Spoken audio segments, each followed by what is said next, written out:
Hi viewers, welcome to our channel. ప్రస్తుతం మనతో పాటు దాము బాలాజీ గారు సీనియర్ జర్నలిస్ట్ ఉన్నారు. వారితో ఒకసారి మాట్లాడదాం. సార్ నమస్కారం. సార్, బాలానగర్ లో ఒక తల్లి తన ఇద్దరు బిడ్డల్ని చంపేసి ఆ తర్వాత తను కూడా దూకి చనిపోయింది సార్. ఇప్పుడు ఈ ఘటన ఫుల్ గా వైరల్ అయిపోతుంది. అంటే ఈ మధ్య కాలంలో ఈ విధంగా తల్లులు పిల్లల్ని చంపేసి ఆ తర్వాత వాళ్ళు కూడా సూసైడ్ చేసుకొని చనిపోతున్న సంఘటనలు బాగా పెరిగిపోవడం కూడా చూస్తూ వస్తున్నాం. మరి ఈ ఘటనలో ఏం జరిగింది, ఎందుకు ఈ విధంగా జరుగుతోంది ప్రజెంట్ సొసైటీలో సార్? ఇదొక బాధాకరమైన సంఘటన. ఎందుకంటే ఒక తల్లి కవల పిల్లల్ని, 2 ఏళ్ళు వయసున్న కవల పిల్లల్ని, ఒక బాబు ఒక పాప, కవల పిల్లల్ని అతి దారుణంగా చంపేసి తాను కూడా చనిపోయిన సంఘటన హైదరాబాద్లో లేటెస్ట్గా సంచలనం క్రియేట్ చేసింది.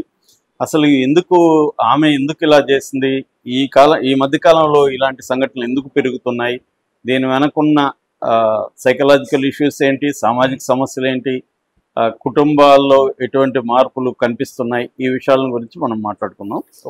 ముందుగా ఈ సంఘటన ఎక్కడ జరిగిందంటే బాలానగర్, హైదరాబాద్లో బాలానగర్లో పద్మారావు నగర్ ఫేజ్ 1లో పిఎంఆర్ ఆర్కేడ్ అనే ఒక అపార్ట్మెంట్ కాంప్లెక్స్లో భార్యాభర్త ఉంటున్నారు. భార్య పేరు చల్లరి సాయిలక్ష్మి, 27 ఏళ్ళు, భర్త అనిల్ కుమార్ అరౌండ్ 30. సో వాళ్ళకి 2 ఏళ్లకు ముందు కవల పిల్లలు పుట్టారు. బాబు పేరు చేతన్ కార్తికేయ, పాప పేరు లాస్యత వల్లి. సో వీళ్ళిద్దరు కవలలు అనమాట.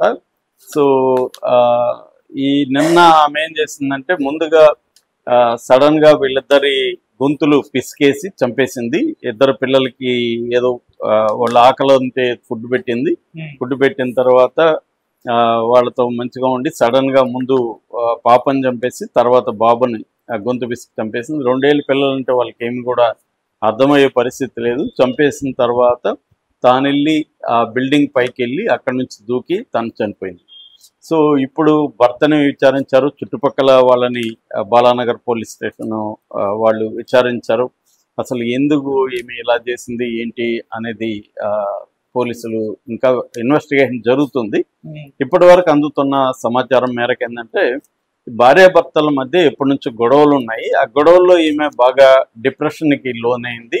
సో ఆమెకి ఏ రకంగానూ కూడా బతకాలనే ఫీలింగ్ రావట్లేదు. బతకాలని లేనప్పుడు పిల్లలు కూడా తాను లేకపోతే పిల్లల్ని పెంచలేరు, భర్త పట్టించుకోవడము, మళ్ళీ 2వ పెళ్లి చేసుకుంటాడు, పిల్లల జీవితం ఘోరంగా అవుతుందని చెప్పి ఆమె పిల్లల మంచి కోసమే ఆమె పిల్లల్ని చేసి తాను కూడా చనిపోయింది ఇది అని పోలీసులు ఇప్పుడు చెప్తున్నారు. అయితే ఈ సంఘటనలు మనకి ఇంకొంత సమాచారం వస్తే మనం ఇంకొంత డీప్గా అనలైజ్ చేయొచ్చు. కానీ ఓవరాల్గా ఈ మధ్యకాలంలో హైదరాబాద్లో కూడా ఈ సంఘటనలు పెరుగుతున్నాయి. ఆ మధ్య కూడా ఏప్రిల్లో జీడిమెట్లలో ఒక తల్లి 2 కొడుకుల్ని తరిమి కత్తితో నరికేసింది. దానికి కారణం ఏంటంటే 2 పిల్లలకు కూడా క్రానిక్ డిసీజెస్ ఉన్నాయి. వాళ్ళు టైంగా అయ్యే పరిస్థితుల్లో లేరు. భర్త పెద్దగా పట్టించుకోవట్లేదు. తను రోజు వాళ్లతో చిత్రహింసలు పడుతుంది. దాన్ని భరించలేక ఆమె అలా చేసింది.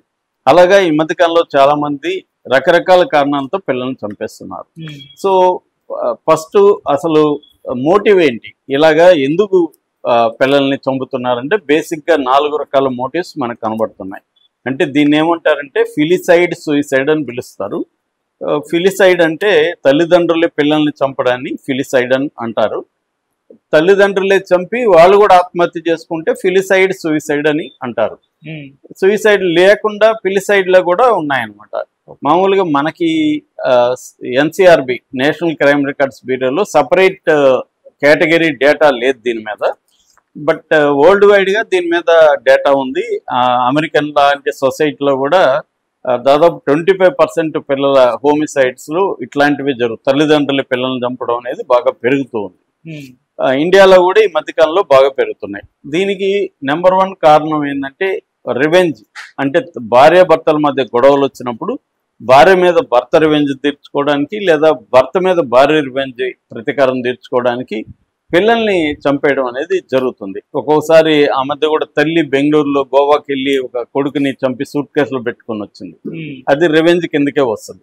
అట్లాగే ఆ మధ్య తండ్రి ఇక్కడ హైదరాబాద్లో పాపని కారులో తీసుకెళ్లి చంపేసి యాక్సిడెంట్ అని కట్టుకొత్తాళ్ళాడు. దానికి ఏంటంటే భార్య మీద కోపంతో అతను చంపేశాడు. ఇలాగా ఆడవాళ్ళు కానీ మగవాళ్ళు కానీ తమ బిడ్డల్ని తమ పార్ట్నర్స్ మీద కోపంతో చంపేయడాన్ని చేస్తుంది. దీన్ని స్పౌజల్ రివెంజ్ అంటారు. అంటే భార్యాభర్తల మీద పగ, ఒకరి మీద ఒకరికి పగ కోసం పిల్లల్ని చంపడం అనేది ఒక మోటివ్. రెండో మోటివ్ ఏంటంటే ఆల్ట్రూయిస్టిక్ మర్డర్స్ అంటారు. ఆల్ట్రూయిస్టిక్ మర్డర్ అంటే ప్రేమతో చంపేయడం. అంటే వీళ్ళు చనిపోవాలనుకోవడం, తల్లి కానీ తండ్రి కానీ, తను చనిపోతే పిల్లలు అనాథలైపోతారు, పిల్లలు ఈ సమాజంలో బతకలేరు అని చెప్పి, వాళ్ళ భవిష్యత్తు బాగుండదు కాబట్టి వాళ్ళని కూడా చంపేస్తే వాళ్ళకి ఆ కష్టాలు ఉండవు కదా, కష్టాలు భరించకుండా ఉంటారు, హ్యాపీగా వెళ్ళిపోతారు కదా అనే ప్రేమతో వాళ్ళని చంపుతారు. ఇది జనరల్గా తల్లులు ఎక్కువ చేస్తున్నారు. అది కూడా యంగ్ తల్లులే ఎక్కువ చేస్తున్నారు అనేది మనకున్న డేటాలో చెప్తున్నారు. అంటే యంగ్ మదర్సే ఎక్కువ చేస్తున్నారు. ఇప్పుడు 20 ఏళ్ళు 30 ఏళ్ళ కొడుకుల్ని కూతుర్ని చంపడం అనేది జరగదు. అప్పటికి వాళ్ళకి మెచ్యూరిటీ వచ్చేస్తుంది, పిల్లలు కూడా గ్రో అయిపోతారు. వాళ్ళ మీద అప్పటికి వీళ్ళకేమంత ఇది ఉండదు, ఆల్ట్రూయిస్టిక్ కన్సర్న్ ఉండదు. చిన్న పిల్లల మీదే ఎక్కువ ఉంటుంది. అందువల్ల యంగ్ మదర్సే చంపుతున్నారు. దీంట్లో మళ్ళీ కారణాలు ఏంటంటే, ఒకటి పోస్ట్ పార్టమ్ డిప్రెషన్ అంటారు. అంటే బిడ్డల్ని కన్న తర్వాత చాలా మంది మదర్స్ డిప్రెషన్కి లోన్ అవుతారు. దీన్ని పోస్ట్ పార్టమ్ డిప్రెషన్ అంటారు సైకలాజికల్లో, లాంగ్వేజ్లో. సో దీనివల్ల కూడా పిల్లల్ని చంపేస్తున్నారు. అందుకని అటువంటి మదర్స్ ఉంటే జాగ్రత్తలు తీసుకోవాల్సిన అవసరం ఉంది. వాళ్ళ ఇంట్లో వాళ్ళు అంటే వాళ్ళకి సైకలాజికల్ ట్రీట్మెంట్ ఇప్పించాలి, కౌన్సిలింగ్ ఇప్పించాలి, అట్లాగే ఆమెను కొద్దిగా అబ్జర్వ్ చేస్తూ ఉండాలి. ఇట్లాంటి ఇది ఉంటుంది. మూడవది, వీళ్ళు అఫైర్స్ పెట్టుకుంటారు తల్లులు ఎక్కువగా. ఇది కూడా లేడీసే చేస్తున్నారు. తండ్రులు కూడా అఫైర్స్ పెట్టుకొని పిల్లల్ని చంపేసిన సంఘటనలు ఉన్నాయి. కానీ ఎక్కువ మంది ఈ మధ్యకాలంలో, నిన్న కూడా మా ఫ్రెండ్ చెప్తున్నాడు, వాళ్ళ ఏరియాలో ఇక్కడ కుందన్బార్గ్లో ఒక తల్లి దాదాపు 20 ఏళ్ల కుర్రాడిని చంపేసింది. ఆమెకు అఫైర్ ఉంది, ఈ కుర్రాడు తెలిసిపోయింది, అడ్డొస్తున్నాడని చంపేసింది. ఆ మధ్యకాలంలో మనకి చాలా సంఘటనలు ఇలాగా ఈ మధ్యకాలంలో వస్తున్నాయి. అంటే ఒక తల్లి భర్తని కూడా చంపడానికి, 2 పిల్లలకి పెరుగన్నంలో విషం పెట్టి తర్వాత భర్తకు కూడా పెట్టబోతే ఆయన తినకుండా వెళ్ళిపోవడం వల్ల బతికిపోయాడు. నైట్ డ్యూటీ ఉంటే పిల్లలు చనిపోయాడు. అలాగా ఏంటంటే అఫైర్స్ పెట్టుకోవడం వల్ల, అఫైర్స్ పెట్టుకున్న లవర్గా ఉంటాడు కదా, వాడేం చెప్తాడంటే, నువ్వు పిల్లలు లేకుండా వస్తే నేను నిన్ను యాక్సెప్ట్ చేస్తా, నువ్వు మళ్ళీ పిల్లల్ని తీసుకొస్తా, నాకు బర్డన్ అవుతుందని చెప్తాడు. ఆ మధ్య కూడా మనకి ఎక్కడో మధ్యప్రదేశ్లో ఎక్కడో దీంట్లోకి తీసుకెళ్ళి అక్కడ ఒక సరస్సు దగ్గరికి తీసుకెళ్ళి ఆ పాపని సరస్సులో ముంచేసి వేసిన సంఘటన మీద కూడా మనం చెప్పుకున్నాం. ఇదొక కారణం అన్నమాట.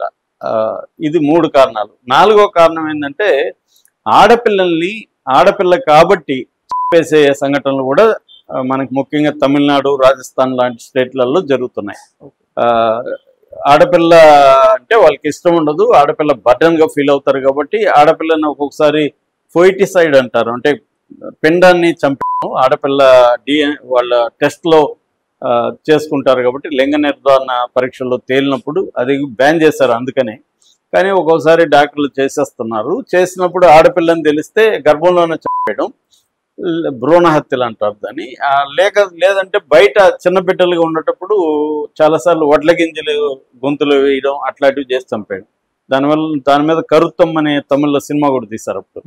సో ఈ 4 రకాల కారణాలతో ఎక్కువగా ఇండియాలో తమ బిడ్డల్ని తామే చంపుకోవడం అనేది జరుగుతుంది. ముఖ్యంగా తల్లులు ఇప్పుడు జరిగిన సంఘటనలాగే తల్లులు యంగ్ మదర్స్ ఎక్కువ చంపుతున్నారు కాబట్టి, ఇప్పుడు ఈ ముందు ఫర్ ఎగ్జాంపుల్ ఈమెకి ఈ జనరల్ డిప్రెషన్ డిజార్డర్ అంటారు దాన్ని.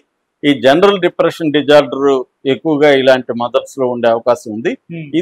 ఈ జనరల్ డిప్రెషన్ డిజార్డర్ ఏంటంటే సైకాటిక్ బిహేవియర్కి దారితీస్తుంది.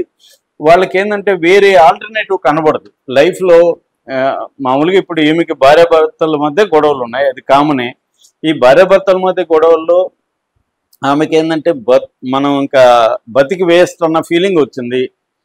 దాన్ని వాళ్ళు పెంచి పోషించుకొని ఏం చేస్తారంటే, మనం ఇంకా బతకకూడదు అనుకుంటారు, డిసైడ్ అయిపోతారు. కానీ పిల్లలు మనం లేకపోతే పిల్లల్ని భర్త చూడడు, భర్త ఇంకొకరిని పెళ్లి చేసుకొని ఆయన హ్యాపీగా ఉంటారు, వాళ్ళకి పిల్లలు బాధపడతారు అని ఈమె గిల్ట్ కూడా ఉంటుంది.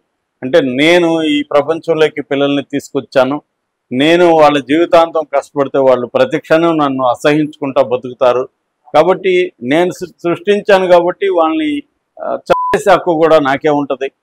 రెండోది వాళ్ళ బాగు కోసమే నేను చేస్తున్నాను అన్న ఒక సైకాలజికల్గా వాళ్ళని వాళ్ళు కన్విన్స్ చేసుకొని చేస్తుంటారు అనమాట. అలా అందుకని psychological treatment, mental health education ఇవి పెరగాల్సిన అవసరం ఉంది. రెండోది ట్యాబు పోవాలి. అంటే మానసిక సమస్యలకి డాక్టర్ల దగ్గరికి పోతే పిచ్చోళ్ళు అనుకుంటారు ఏమో అని చెప్పి ఎవరికి చెప్పకుండా అట్లాగే పేర్చుకొని పెరుక్కుంటూ పోవడం అనేది జరుగుతుంది. అందుకని బిగినింగే గుర్తించి సైకాలజిస్టుల దగ్గరికి వెళ్ళాలి. అట్లాగే కపుల్ థెరపీ అనేది కూడా పెరగాలి ఇండియాలో. మామూలుగా మనకి చాలా వెస్ట్రన్ కంట్రీస్లో కపుల్ థెరపీ దాని మీద డాక్యుమెంటరీస్ కూడా చాలా వచ్చాయి. కపుల్ థెరపీస్ అనేవి ఉంటాయన్నమాట. అంటే కపుల్ మధ్య సమస్య వచ్చినప్పుడు ఇద్దరు కలిసి సైకాలజిస్ట్ దగ్గరికి వెళ్ళి థెరపీ చేసుకోవాలి.